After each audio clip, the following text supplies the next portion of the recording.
мына не заң шығарып кетті, мына айналайындар ау, заңдарыңды жөндеп шығарсыңдар, сендерге не қарттар үйі мен жетімдер үйін толтыра алмайсыңдар ма? Не жетімдер үйі мен қарттар үйіне адам керек болады ма?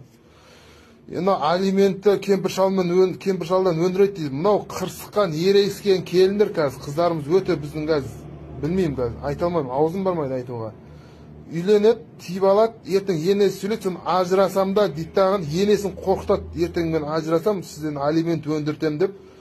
Или о кемпірді қарттар үйіне апарып тығады, или болмаса баласымен ажырасып, анау әйел шешесінен, әжесінен, атасынан алимент өндірем деп, оны істейді ана біздің жартыбастар. Отыр ғой қазір енелеріне тістерін қайрап, ажырасып кетті, екінші байға тиіп алса да отыр олардың бәрі, ажырасып кетсе де. Енді заң бекер бүйтіп шығардыңыздар. Заңды былай шығарғандарыңыз дұрыс емес.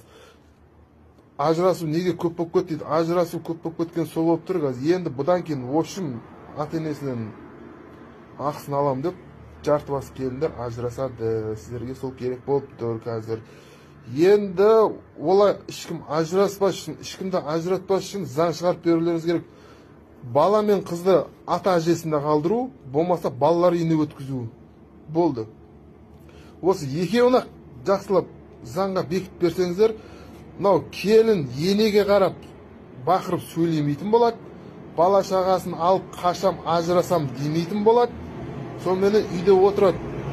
Ол ертең ол әйел ажырасқан деген басқа еркекке тиіспейді дейсің ба? Басқа еркекке тиеді. Ол еркектің де семьясын бытшын шығарады. Одан кейін одан өскен балда бірінші баласы басқа арудан, екінші баласы басқа арудан. Ол да сондай болады. Алхамдулилля, сондай болады. Короче, сондықтан заң шығарып беріңіздер. Еркекпенен әйел ажырасатын болса, баласын ата әжесіне, болмаса балалар үйіне өткізем деген. Сол кезде заң күшіне мінсе, сонда заң шығарып берсе, ешкім ажыраспайды. Мынау хабар тарататындардан, мынау бағдарлама тарататындардан барлықтарыңыз осыны шығаруларыңызды сұраймын. Ажыраспайсын ешқандай дейді.